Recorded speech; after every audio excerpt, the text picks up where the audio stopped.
ಇವಾಗ next concept ಬಂದು ಸಂಕ್ಷಾರಣ. English ಒಳಗೆ ಏನಂತಾರೆ, ಕರೋಷನ್ ಅಂತ ಹೇಳಿದಕ್ಕೆ ಕರೀತಾರೆ.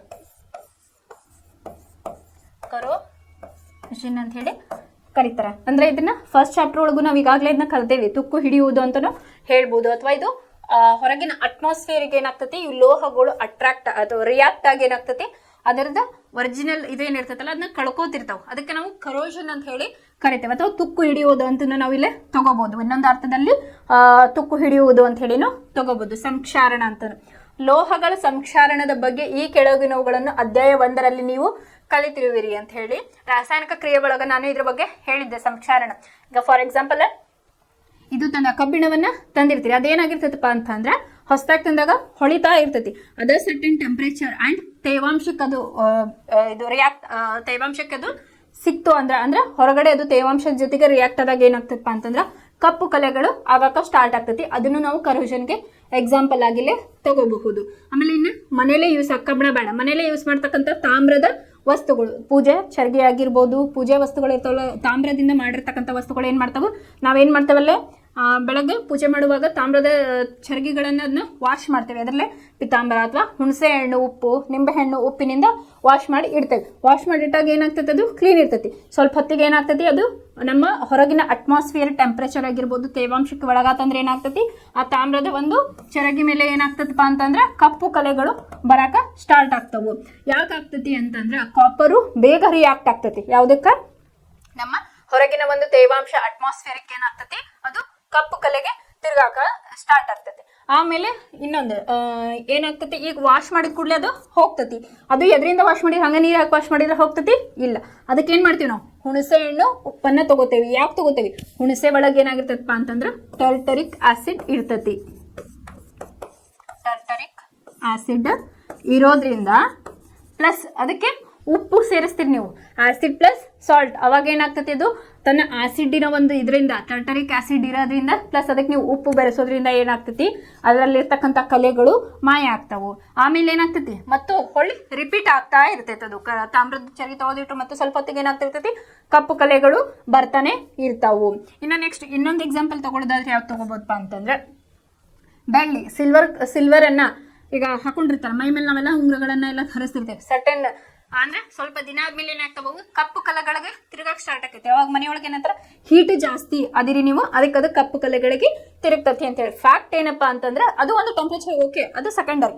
ಫಸ್ಟ್ ಏನಪ್ಪಾ ಅಂತಂದ್ರೆ, ನಾವು ಅದನ್ನ ಬೆಳಕಿಗೆ ಅಂತಂದ್ರೆ ಸೂರ್ಯನ ಬೆಳಕಿಗೆ ಸಿಲ್ವರ್ ಅನ್ನ ಒಡ್ಡಿದಾಗ, ಅದು ಬೆಳ್ಳಿಯನ್ನ ಇಟ್ಟಾಗ ಏನಾಗ್ತದಪ್ಪ ಅಂತಂದ್ರೆ ಅದು ರಿಯಾಕ್ಟ್ ಆಗಿ ಏನಾಗ್ತತಿ, ಕಪ್ಪು ಕಲೆಗಳಿಗೆ ತಿರುಗೋದಿಕ್ಕದು ಸ್ಟಾರ್ಟ್ ಆಗ್ತತಿ. ಅದಕ್ಕೆ ನಾವು ನೆಕ್ಸ್ಟ್ ನೀವು ಹೈಯರ್ ಕ್ಲಾಸಸ್ಗೆ ಹೋದ್ರೆ ಸಿಲ್ವರ್ ಅನ್ನ ಅರ್ಜೆಂಟೋಮೆಟ್ರಿ, ಸಿಲ್ವರ್ ಕ್ಲೋರೈಡ್ ಅನ್ನ ಸಿಲ್ವರ್ ನೈಟ್ರೇಟ್ ಅನ್ನ ಯೂಸ್ ಮಾಡಿ ಒಂದು ಟೈಟ್ರೇಷನ್ ಮಾಡ್ತಾರ. ಕ್ಲೋರೈಡ್ ಫೈಂಡ್ ಔಟ್ ಮಾಡೋದಕ್ಕೆ ಏನ್ ಮಾಡ್ತಾರಪ್ಪ ಅಂತಂದ್ರೆ ಸಿಲ್ವರ್ ನೈಟ್ರೇಟ್ ಅನ್ನ AgNO3 ಯೂಸ್ ಮಾಡ್ತಿರ್ತಾರೆ. ಇದು ಲೈಟ್ಗೆ ಸೆನ್ಸಿಟಿವ್ ಆದಂತಹ ಒಂದು ಯಾವುದು Ag ಏನ ಸಿಲ್ವರ್ ಏನಂತ ಐತಲ್ಲ, ಅದು ಬೆಳಕಿಗೆ ಸೆನ್ಸಿಟಿವ್ ಆಗಿರ್ತೈತಿ.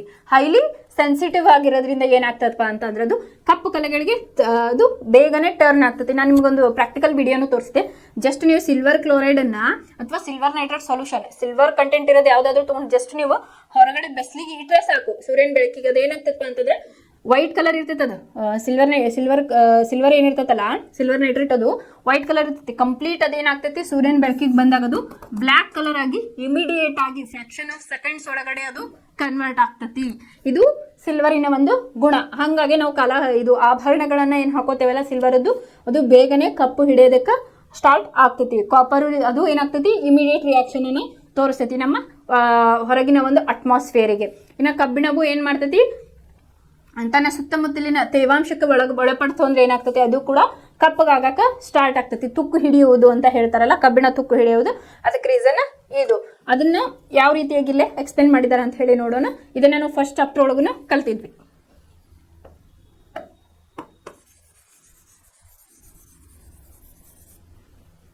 ಬೆಳ್ಳಿಯ ಪಾತ್ರೆಗಳನ್ನು ಗಾಳಿಗೆ ತೆರೆದಿಟ್ಟ ಸ್ವಲ್ಪ ಕಾಲದ ನಂತರ ಕಪ್ಪಾಗುತ್ತದೆ. ಕಾರಣ ಬೆಳ್ಳಿ ಗಾಳಿಯಲ್ಲಿರುವ ಸಲ್ಫರ್ನ ಜೊತೆ ವರ್ತಿಸಿ ಬೆಳ್ಳಿಯ ಸಲ್ಫೈಡ್ ಅದರನ್ನ ಇಲ್ಲೇ ಉತ್ಪತ್ತಿ ಮಾಡುತ್ತದೆ. ಅದ ಹೇಳಿದೆ ನಾನು, ಗಾಳಿಯಲ್ಲಿ ಅದು ರಿಯಾಕ್ಟ್ ಆಗಿದ ತಕ್ಷಣ ಅದೇನಾಗ್ತತಿ, ಆಮೇಲೆ ಸೂರ್ಯನ ಬೆಳಕು, ಇನ್ ಪ್ರೆಸೆನ್ಸ್ ಆಫ್ ಸೂರ್ಯನ ಬೆಳಕಿಗೆ ಅದೇನಾಗ್ತತಿ, ಕಪ್ಪಾಗಿ ತಿರುಗಲಿಕ್ಕೆ ಸ್ಟಾರ್ಟ್ ಆಗ್ತತಿ.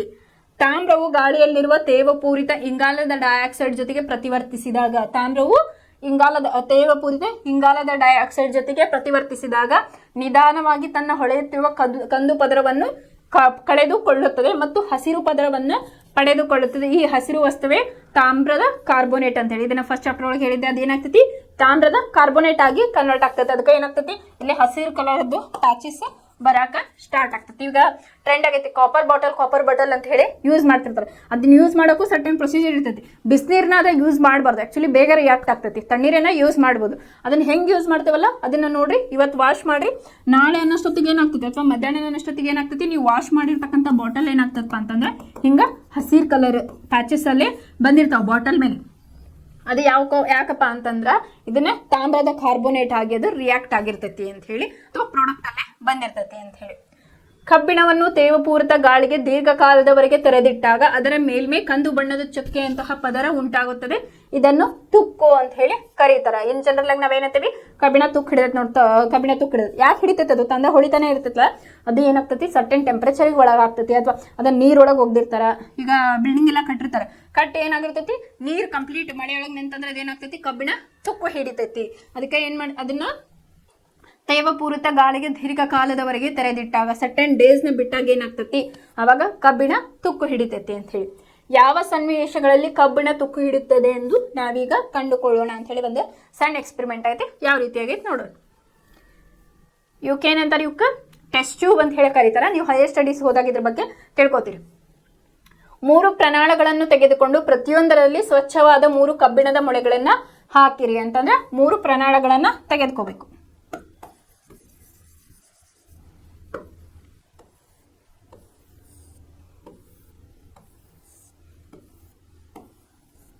ಇಲ್ಲೇನು ಮಾಡಬೇಕು, ಒಂದು ಮೊಳೆಯನ್ನು ಇನ್ಸರ್ಟ್ ಮಾಡಬೇಕು. ಎಲ್ಲದಕ್ಕೂ ಮೊಳೆಯನ್ನು ಇಡ್ರಿ ಅಂತ ಹೇಳ್ಯಾರ. ಈ ಪ್ರಮಾಣಗಳನ್ನು ಎ ಬಿ ಸಿ ಎಂದು ಹೆಸರಿಸಿ. ಎ ಬಿ ಸಿ ಈ ಪ್ರಮಾಣಗಳನ್ನು ಎ ಬಿ ಸಿ ಎಂದು ಹೆಸರಿಸಿ. ಎ ಪ್ರಮಾಣಕ್ಕೆ ಸ್ವಲ್ಪ ನೀರನ್ನು ಹಾಕಿ ರಬ್ಬರ್ ಕಾರ್ಕ್ನಿಂದ ಮುಚ್ಚಿ ಅಂತ ಹೇಳ್ಯಾರ. ಇದಕ್ಕೇನು ಮಾಡಬೇಕು, ವಾಟರ್. ಆಮೇಲೆ ಏನು ಮಾಡಬೇಕು, ರಬ್ಬರಿನ ಬಿರಡೆಯನ್ನು ಇಲ್ಲಿ ಫಿಕ್ಸ್ ಮಾಡಬೇಕು ಅಂತ ಹೇಳಿ ಹೇಳ್ಯಾರ. ಬಿ ಪ್ರಮಾಣಕ್ಕೆ ಕುದಿಸಿರುವ ಅಸವಿತ ನೀರನ್ನು ಹಾಕಿ ಅಂತ ಹೇಳ್ಯಾರ. ಕುದಿಸಿದ ಅಸವಿತ ನೀರು ಇದಕ್ಕೂ ಏನು ಮಾಡಬೇಕು, ರಬ್ಬರ್ ಕಾರ್ಕನ್ನು ಹಾಕಬೇಕು ಅಂತ ಹೇಳಿ. ಅದಕ್ಕೆ 1 ml ನಷ್ಟು ಎಣ್ಣೆಯನ್ನು ಹಾಕಿ ಕಾರ್ಕನ್. ಇದನ್ನೇನು ಮಾಡಬೇಕಪ್ಪ, ಬಿ ಪ್ರಮಾಣಕ್ಕೆ ಕುದಿಸಿರುವ ಅಸವಿತ ನೀರನ್ನು ಹಾಕಿ ಮತ್ತೇನು ಮಾಡಬೇಕು, 1 ml ನಷ್ಟು ಎಣ್ಣೆಯನ್ನು ಹಾಕಬೇಕು. 1 ml ಎಣ್ಣೆಯನ್ನು ಹಾಕಬೇಕು. ಕಾರ್ಕ್ನಿಂದ ಮುಚ್ಚಿ ಅಂತಂದ್ರೆ ಬಿರಡೆಯಿಂದ ಅದನ್ನ ಮುಚ್ಚಿ ಅಂತ ಹೇಳಿ. ಎಣ್ಣೆಯು ನೀರಿನ ಮೇಲೆ ತೇಲುತ್ತದೆ. ಇದು ಗಾಳಿಯು ನೀರಿನಲ್ಲಿ ವಿಲೀನವಾಗುವುದನ್ನು ತಡೆಗಟ್ಟುತ್ತದೆ. ಈಗ ನೀವು ಮುಂದೆ ಹೈಯರ್ ಸ್ಟಡೀಸಿಗೆ ಹೋಗ್ತಿರಲ್ಲ, ಅಲ್ಲೇ ನಿಮಗೆ ಸಪ್ರೇಷನ್ ಫ್ಲಾಸ್ಕ್ ಅಂತ ಹೇಳಿ ಕೊಡ್ತಾರೆ. ಹೆಂಗಪ್ಪ ಅಂತಂದ್ರೆ 2 ರೀತಿಯ ಒಂದು ಆಯಿಲ್ ಕಂಟೆಂಟ್ ಇರೋದು ಒಂದು, ಆಮೇಲೆ ವಿತೌಟ್ ಆಯಿಲ್ ಇರೋದಂತ ಹೇಳಿ ಕೊಡ್ತಾರೆ. ಅದು ಹೆಂಗಿರ್ತದಪ್ಪ ಅಂತಂದ್ರೆ ಹಿಂಗ ಇರ್ತೈತಿ. ಸಪ್ರೇಟಿಂಗ್ ಫ್ಲಾಸ್ಕ್ ಅಂತ ಹೇಳಿ ಕರೀತಾರ. ಇದಕ್ಕೊಂದು ಏನಾಗಿರ್ತೈತಪ್ಪ ಅಂತಂದ್ರೆ ಹಿಂಗ ಈ ರೀತಿಯಾಗಿರ್ತೈತಿ. ಇಲ್ಲಿ ಒಂದು ನಿಮಗ ತಿರುಗಿಸೋದಕ್ಕೆ ಒಂದು ಕಾರ್ಕ್ ಇರ್ತೈತಿ. ಅದು ಏನ್ ಮಾಡ್ತೈತಪ್ಪ ಅಂತಂದ್ರೆ ನೀವು ಹೈಯರ್ ಸ್ಟಡೀಸ್ ಹೋದಾಗ ಗೊತ್ತಾಗ್ತೈತಿ. ಈ ರೀತಿಯಾಗಿ ಇದು ಪ್ರಾಕ್ಟಿಕಲಿ ಆಯ್ತು. ಇದು ಹೆಂಗ ಎಣ್ಣೆ ಮತ್ತು ನೀರಿನ ಸವಿತಾ ನೀರನ್ನು ಹಾಕಿದಾಗ ಏನಾಗ್ತೈತಿ, ಎಣ್ಣೆ ಹೆಂಗೆ ಮೇಲ್ ಬರ್ತೈತಲ್ಲ, ಈ ಸಪ್ರೇಟಿಂಗ್ ಫ್ಲಾಸ್ಕ್ ಒಳಗೆ ಹೆಂಗೆ ಆಗ್ತಿರ್ತದಪ್ಪ ಅಂತಂದ್ರೆ ನೀವು 2 ಥರದ ಲಿಕ್ವಿಡ್ ಅನ್ನ ಕೊಡ್ತಾರ. ಅದನ್ನ ಸಪ್ರೇಟಿಂಗ್ ಫ್ಲಾಸ್ಕ್ ಒಳಗೆ ಹಾಕಿ ಸರ್ಟನ್ ಪ್ರೊಸೀಜರ್ ಮಾಡಕ್ ಹೇಳ್ತಾರೆ ನಿಮ್ಗೆ ಲ್ಯಾಬ್ ಒಳಗೆ. ಅವಾಗ ಏನಾಗ್ತದಪ್ಪ ಅಂತಂದ್ರೆ ಲೇಯರ್ ಚೇಂಜ್ ಆಗ್ತೈತಿ. ವಾಟರ್ ಲೇಯರ್ ಬೇರೆ ಆಗ್ತೈತಿ, ಆರ್ಗ್ಯಾನಿಕ್ ಲೇಯರ್ ಅಂತ ಹೇಳಿ ಕರೀತಾರೆ. ಅದಕ್ಕೆ ಆರ್ಗ್ಯಾನಿಕ್ ಲೇಯರ್ ಸಪ್ರೇಟ್ ಆಗ್ತೈತಿ. ಅದಕ್ಕೆ ಸಪ್ರೇಟಿಂಗ್ ಫ್ಲಾಸ್ಕ್ ಯೂಸ್ ಮಾಡಿ ಮಾಡ್ತಿರ್ತಾರೆ. ಅದು ಯಾವ ರೀತಿಯಾಗಿ ಅಂತಂದ್ರೆ ನಾವು ಅದನ್ನ ಯೂಸ್ ಮಾಡ್ತಿರ್ತೇವಲ್ಲ, ಅವ್ರು ಸರ್ಟನ್ ಪ್ರೊಸೀಜರ್ ಹೇಳ್ತಾರೆ ನಿಮ್ಗೆ ಹಿಂಗೆ ಮಾಡ್ರಿ ಅಂತ ಹೇಳಿ. 2 ರೀತಿಯಾದ ಲೇಯರ್ಸ್ ಅನ್ನ ಕೊಟ್ಟಿರ್ತಾರೆ. ಅದು ಹೆಂಗಾಗ್ತೈತಪ್ಪ ಅಂದ್ರೆ ಕ್ಲಿಯರ್ ಪಿಕ್ಚರ್ ನಿಮಗೆ ಸಿಗ್ತೈತಿ. ವಾಟರ್ ಬೇರೆ ಆಗ್ತೈತಿ, ನಿಮ್ದು ಆರ್ಗ್ಯಾನಿಕ್ ಲೇಯರ್ ಏನ್ ಮಿಕ್ಸ್ ಆಗಿರ್ತೈತಲ್ಲ ಅದು ಕಂಪ್ಲೀಟ್ ಸಪರೇಟ್ ಆಗ್ತೈತಿ. ಅದೇ ರೀತಿ ಇಲ್ಲಿ ಏನಾಗೈತಪ್ಪ ಅಂತಂದ್ರೆ ನಿಮಗೆ ಅಸವಿತ ನೀರನ್ನ ಕೊಟ್ಟಾರ ಕುದಿಸಿದ, ಅದಕ್ಕೆ ಎಣ್ಣೆಯನ್ನ ಅದು ಎಣ್ಣೆ ಏನಾಗ್ತೈತಿ ನೀರೊಳಗ ಮೇಲ್ಗಡೆ ತೇಲಕ್ ಸ್ಟಾರ್ಟ್ ಆಗ್ತೈತಿ. ಆಮೇಲೆ ಸಿ ಪ್ರಮಾಣಕ್ಕೆ ಸ್ವಲ್ಪ ಶುಷ್ಕ ಕ್ಯಾಲ್ಸಿಯಂ ಕ್ಲೋರೈಡ್ ಅನ್ನ ಹಾಕ್ರಿ ಅಂತ ಹೇಳೋ. ಕ್ಯಾಲ್ಸಿಯಂ ಕ್ಲೋರೈಡ್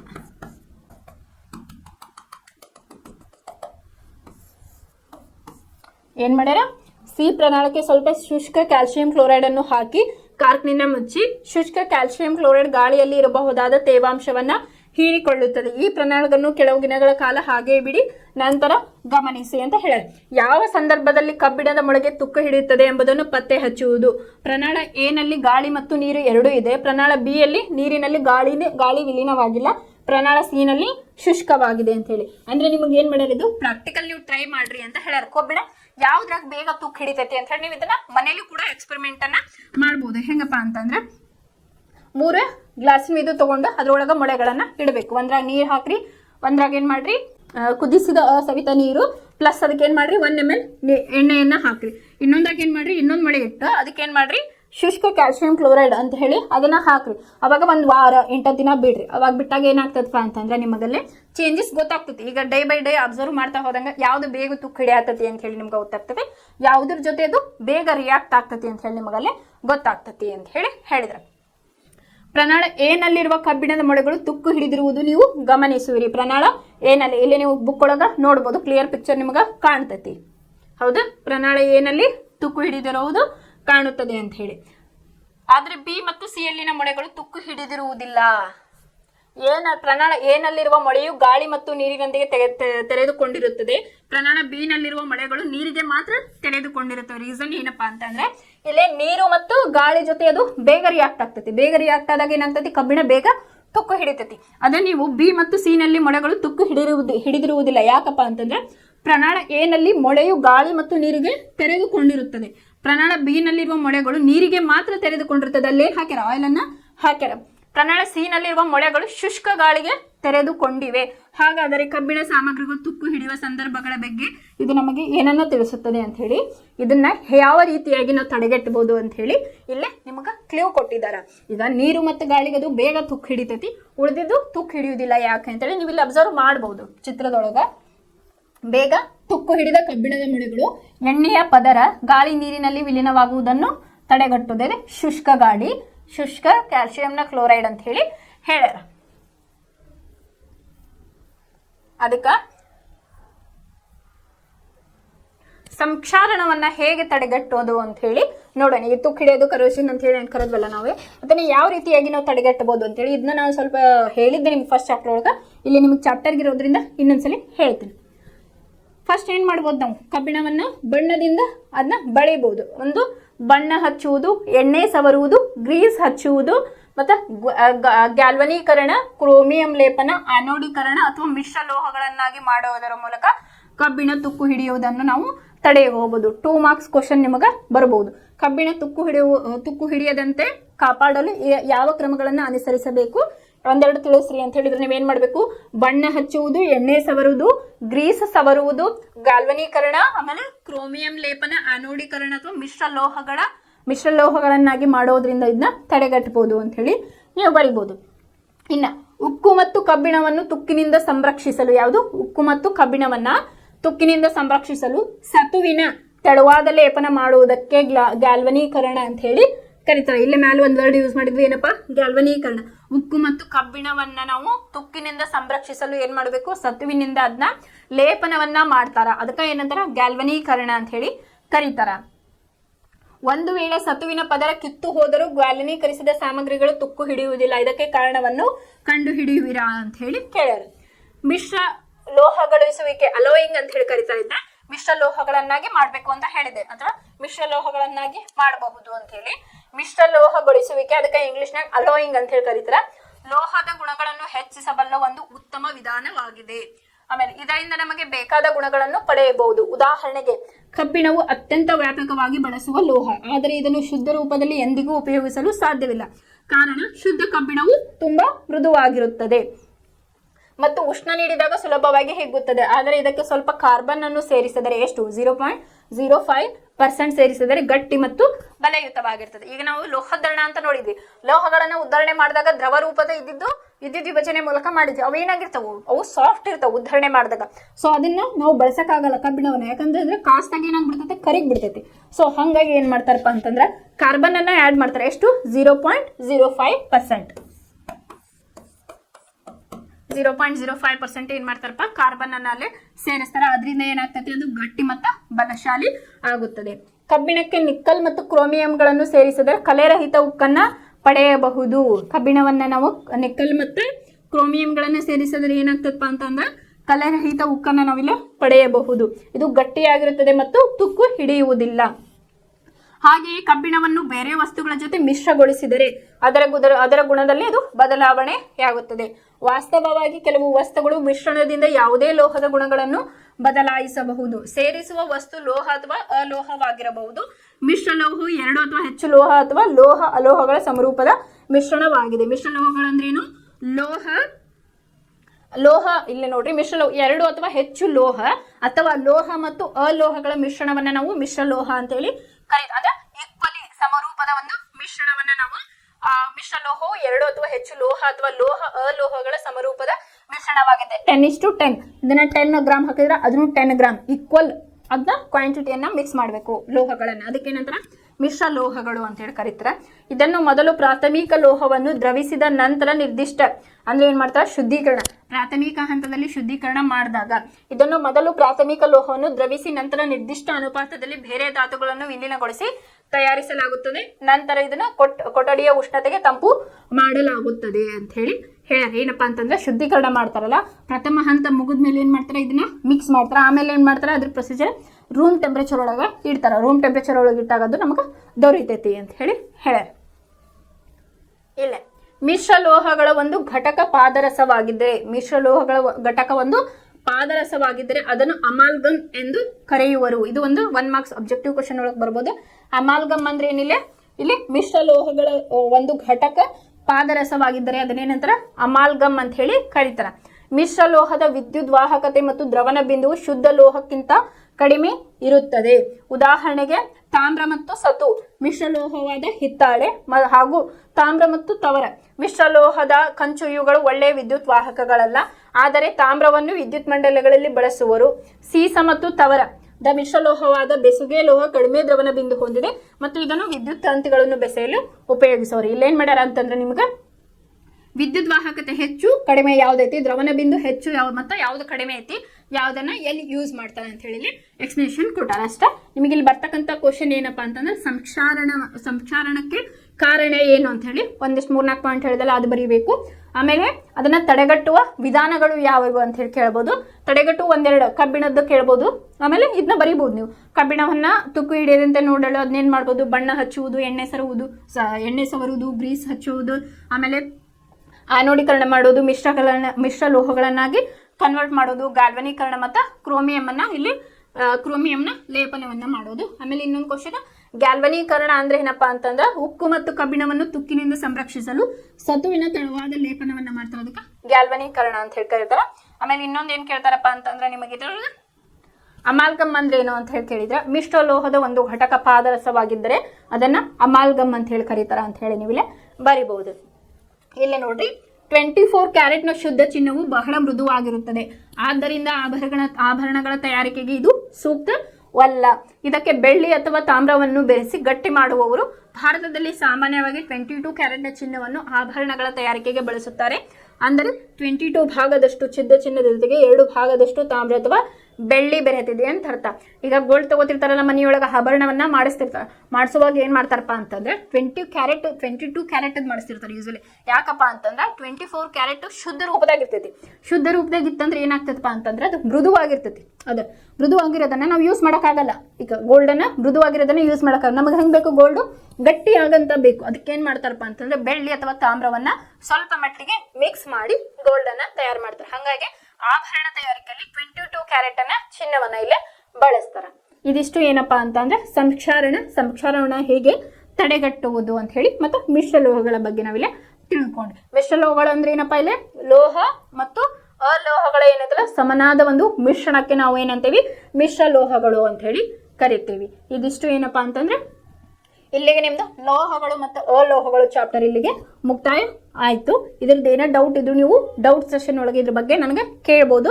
ಏನಾರು ಗೊತ್ತಾಗಿಲ್ಲ ಅಂದ್ರೆ ಕೇಳ್ರಿ, ನಾವು ಆನ್ಸರ್ ಅದಕ್ಕೆ ಮಾಡ್ತೀನಿ. ಆಮೇಲೆ ಕ್ವಶನ್ ಪೇಪರನ್ನ ನೋಡೋಣ, ಅದು ಯಾವ ರೀತಿಯಾಗಿ ಕೇಳಿದ್ದಾರೆ ಯಾವ ಇದ್ರ ಮೇಲೆ ಅಂತ ಹೇಳಿ. ನಂಗೆ ಗೊತ್ತಿರೋ ಮಟ್ಟಿಗೆ ಲೋಹಗಳು ಮತ್ತು ಅಲೋಹಗಳ ಮೇಲೆ ಇದು ಒಂದು ಇಂಪಾರ್ಟೆಂಟ್ ಚಾಪ್ಟರ್ ಅಂತಾನೆ ಹೇಳ್ಬೋದು ನಾವು. ಯಾಕಂತಂದ್ರೆ ಇದ್ರ ಮೇಲೆ ಮ್ಯಾಕ್ಸಿಮಮ್ ಕ್ವಶನ್ ಬರೋ ಚಾನ್ಸಸ್ ಮ್ಯಾಕ್ಸಿಮಮ್ ಐತಿ. ನೀವು ಪ್ರತಿ ವರ್ಷ ಕ್ವಶನ್ ಪೇಪರನ್ನ ನೋಡ್ಬೋದು. ಇದ್ರ ಮೇಲೆ ಕಂಪಲ್ಸರಿ ಕ್ವಶನ್ಸ್ ಇದ್ದೇ ಇರ್ತಾವೆ. ಇಲ್ಲಿವರೆಗೂ ನಾವು ಏನೇನು ಕಲಿತ್ವಿ ಅಂತ ಹೇಳಿ 1-5 ನಿಮಿಷ ಗ್ಲಾನ್ಸ್ ಮಾಡಿ ಈ ಚಾಪ್ಟರ್ ಅನ್ನ ಮುಗಿಸೋಣ. ಫಸ್ಟಿಗೆ ನಾವು ಏನು ಮಾಡಿದ್ವಿ, ಏನೇನು ಕಲಿತೇವೆ ಅಂತ ಹೇಳಿ ಫಸ್ಟ್ ಕಲಿಕಾಂಶಗಳ ಬಗ್ಗೆ ನಾವು ಆಲ್ರೆಡಿ ಕಲ್ತೇವೆ. ಅದ್ರ ಬಗ್ಗೆ ಏನೇನು ಹೇಳಿದೆ ಅದನ್ನೆಲ್ಲ ನಾವೀಗ ಇನ್ ಡೀಟೇಲ್ ಆಗಿ ಇದನ್ನು ಎಕ್ಸ್ಪ್ಲೇನ್ ಮಾಡಿ. ಫಸ್ಟಿಗೆ ನಾವೇನು ಮಾಡಿದ್ವಿ, ಲೋಹ ಅಂದ್ರೇನು, ಅಲೋಹ ಅಂದ್ರೇನು ಅಂತ ಹೇಳಿ ಕಲ್ತಿದ್ವಿ. ಇದು ಜಸ್ಟ್ ನಿಮಗೆ ಸಮರೈಸ್ ಆಗಲಿ ಅಂತ ಹೇಳಿ ಒಂದು 10 ನಿಮಿಷ ತಗೊಳತ್ತೀನಿ. ಲೋಹ ಅಂದ್ರೆ ಏನಪ್ಪ ಅಂತಂದ್ರೆ ಒಂದು ಧಾತು ಎಲೆಕ್ಟ್ರಾನ್ ಅನ್ನ ಬಿಟ್ಟು ಕೊಡ್ತೈತಿ, ಬಿಟ್ಟು ಕೊಟ್ಟು ಏನ್ ಮಾಡ್ತೈತಿ, ತಾನು ಧನಾತ್ಮಕವಾಗ್ತೈತಲ್ಲ, ಅದಕ್ಕೆ ಲೋಹ ಅಂತ ಹೇಳಿ ಕರಿತೀವಿ. ಇನ್ನು ಅಲೋಹ ಅಂದ್ರೆ ಏನಪ್ಪಾ ಅಂತಂದ್ರೆ ಕೊಟ್ಟಂತ ಎಲೆಕ್ಟ್ರಾನ್ ಎಕ್ಸೆಪ್ಟ್ ಮಾಡ್ತೈತಿ. ಇದು ಎಲೆಕ್ಟ್ರಾನಿಕ್, ಯಾವುದೇ ಒಂದು ಧಾತು ಎಲೆಕ್ಟ್ರಾನ್ ಅನ್ನ ಪಡೆದುಕೊಂಡೋದು ಯಾವುದು ಋಣಾಗ್ರ ಆಗ್ತದಲ್ಲ, ಋಣಾತ್ಮಕ ಆಗುತ್ತದೆ, ಅದಕ್ಕೆ ನಾವು ಅಲೋಹ ಅಂತ ಹೇಳಿ ಕರಿತೀವಿ. ನೆಕ್ಸ್ಟ್ ಏನ್ ಮಾಡಿದೀವಪ್ಪ, ಲೋಹಗಳ ಭೌತಿಕ ಗುಣಗಳನ್ನ ನೋಡಿದ್ವಿ. ಈಗ ಲೋಹಗಳು ಹೆಂಗ ಶುದ್ಧ ಸ್ಥಿತಿಯಲ್ಲಿ ಹೊಳಪಾದ ಮೇಲ್ಮೈಯನ್ನ ಹೊಂದಿರ್ತಾವು ಅಂತ ಹೇಳಿ ನೋಡಿದ್ವಿ. ಅದಕ್ಕೆ ನಾವು ಏನಂತೇವಿ, ಲಸ್ಟರ್, ಹೊಳಪು ಅಥವಾ ಲೋಹೀಯ ಕಾಂತಿ ಅಂತ ಹೇಳಿ ಕರಿತೇವೆ. ಇನ್ನ ನೆಕ್ಸ್ಟ್ ಕೆಲವು ಲೋಹಗಳು ಕುಟ್ಟಿ ತೆಳುವಾದ ಸಾಮಾನ್ಯವಾಗಿ ಲೋಹಗಳು ಕಠಿಣವಾಗಿರುತ್ತವೆ. ಕಬ್ಬಿಣ ನೋಡಿರಲ್ಲ, ಕಠಿಣವಾಗಿರುತ್ತವೆ. ಆಮೇಲೆ ವೇರಿ ಆಗ್ತಿರ್ತೈತಿ, ಒಂದು ಲೋಹದಿಂದ ಅದರ ಗುಣಗಳು ವೇರಿ ಆಗ್ತಾ ಇರ್ತೈತಿ ಅಂತ ಹೇಳಿ. ಆಮೇಲೆ ಕುಟ್ಯತೆ ಗುಣವನ್ನ ಹೊಂದಿದೆ ಅಂತ ಹೇಳಿ ಹೇಳ್ಯಾರ. ಕುಟ್ಯತೆ ಅಂತಂದ್ರೆ ಏನು, ಅದನ್ನ ಹಾಳೆಯ ರೂಪದಲ್ಲಿ ನಾವು ಅದನ್ನ ಕನ್ವರ್ಟ್ ಮಾಡ್ಬೋದು. ಫ್ಯಾನ್ ಅನ್ನ ಎಕ್ಸಾಂಪಲ್ ಕೊಟ್ಟಿದ್ದೆ. ಆಮೇಲೆ ತನ್ಯತೆ ಗುಣವನ್ನು ಹೊಂದಿದೆ. ತನ್ಯತೆ ಅಂತಂದ್ರೆ ಏನು, ಅದು ದಾರದ ರೂಪದಲ್ಲಿ ಅದನ್ನ ಎಳಿಬಹುದು. ಎಕ್ಸಾಂಪಲ್ ನಾವು 1 ಗ್ರಾಮ್ ಚಿನ್ನವನ್ನ 2 ಕಿಲೋಮೀಟರ್ ವರೆಗೂ ನಾವು ಎಳಿಬಹುದು ಅಂತ ಹೇಳಿ ಹೇಳಿದ್ವಿ. ಅದಕ್ಕೆ ತನ್ಯತೆ ಗುಣವನ್ನ ಹೊಂದಿದೆ ಅಂತ ಹೇಳಿ ನೋಡಿದ್ವಿ. ಆಮೇಲೆ ಅಲೋಹಗಳ ಬಗ್ಗೆನೂ ನಾವು ತಿಳ್ಕೊಂಡಿದ್ವಿ, ಅದರ ಗುಣಗಳನ್ನ ತಿಳ್ಕೊಂಡಿದ್ವಿ. ಪಾದರಸವನ್ನು ಹೊರತುಪಡಿಸಿ ಎಲ್ಲಾ ಲೋಹಗಳು ಕೊಠಡಿಯ ಉಷ್ಣತೆಯಲ್ಲಿ ಘನ ರೂಪದಲ್ಲಿ ಇರುತ್ತವೆ ಅಂತ ಹೇಳಿ ನೋಡಿದ್ವಿ. ಆಮೇಲೆ ಅಯೋಡಿನ್ ಕೂಡ ಒಂದು ಅಲೋಹ, ಆದರೂ ಹೊಳೆಯುತ್ತದೆ ಅಂತ ಹೇಳಿ ಅದನ್ನು ಕೂಡ ನೋಡಿದ್ವಿ. ಆಮೇಲೆ ಕ್ಷಾರೀಯ ಲೋಹಗಳು ಅಂತ ಹೇಳಿ ಹೇಳಿದ್ದೆ ನಾನು. ಕ್ಷಾರೀಯ ಲೋಹಗಳು ಅಂದ್ರೆ ಏನು, ಅವು ಚಾಕುವಿನಿಂದ ಕತ್ತರಿಸಬಹುದಾದಂತ ಲೋಹಗಳನ್ನ ನಾವು ಕ್ಷಾರೀಯ ಲೋಹಗಳು ಅಂತ ಹೇಳ್ತೀವಿ. ಲಿಥಿಯಂ, ಸೋಡಿಯಂ, ಪೊಟ್ಯಾಷಿಯಂ, ಇದ್ರ ಬಗ್ಗೆ ಎಕ್ಸ್ಪ್ಲೇಷನ್ ವಿಡಿಯೋದಾಗ ಕೊಟ್ಟೇನಿ. ಅದನ್ನ ಎಲ್ಲಿ ಪ್ರಿಸರ್ವ್ ಮಾಡ್ತಾರ, ಅದನ್ನ ಯಾವ ರೀತಿಯಾಗಿ ಚಾಕುವಿನಿಂದ ಕಟ್ ಮಾಡ್ತಾರ ಅಂತ ಹೇಳಿ. ಅಂದ್ರೆ ಕ್ಷಾರೀಯ ಲೋಹಗಳು ಅಂತಂದ್ರೆ ಚಾಕುವಿನಿಂದ ಕಟ್ ಮಾಡಬಹುದಂತ ಲೋಹಗಳನ್ನ ನಾವು ಕ್ಷಾರೀಯ ಲೋಹಗಳು ಅಂತ ಹೇಳಿ ಕರಿತೇವೆ. ಇನ್ನ ಲೋಹಗಳ ರಾಸಾಯನಿಕ ಗುಣಗಳ ಬಗ್ಗೆ ನಿನ್ನೆ ಕ್ಲಾಸ್ ಒಳಗೆ ನೋಡಿದ್ವಿ. ಅಂದ್ರೆ ಲೋಹಗಳನ್ನು ಗಾಳಿಯಲ್ಲಿ ಉರಿಸಿದಾಗ ಏನಾಗ್ತದಪ್ಪ, ನಮಗ ಲೋಹದ ಆಕ್ಸೈಡ್ಗಳಾಗಿ ಕನ್ವರ್ಟ್ ಆಗ್ತತಿ ಅಂತ ಹೇಳಿ ನಾವು ನೋಡಿದ್ವಿ. ಎಕ್ಸಾಂಪಲ್ ಲೋಹ ಪ್ಲಸ್ ಆಕ್ಸಿಜನ್, ಲೋಹದ ಆಕ್ಸೈಡ್. ಅದಕ್ಕೆ ನಾವು ಕಾಪರ್ ಮತ್ತು ಅಲ್ಯೂಮಿನಿಯಂನ ಎಕ್ಸಾಂಪಲ್. ಕಾಪರ್ನ ನಾವು ಆಕ್ಸಿಜನ್ ಜೊತೆ ಉರಿಸಿದಾಗ ಕಾಪರ್ ಆಕ್ಸೈಡ್ ಆಗ್ತತಿ, ಅಲ್ಯೂಮಿನಿಯಂನ ಆಕ್ಸೈಡ್ ಜೊತೆ ಉರಿಸಿದಾಗ ಅಲ್ಯೂಮಿನಿಯಂ ಆಕ್ಸೈಡ್ ಆಗ್ತತಿ ಅಂತ ಹೇಳಿ ನೋಡಿದ್ವಿ. ನೆಕ್ಸ್ಟ್ ಲೋಹಗಳು ಅಂದ್ರೆ ಇವು ರಾಸಾಯನಿಕ ಗುಣಧರ್ಮಗಳು.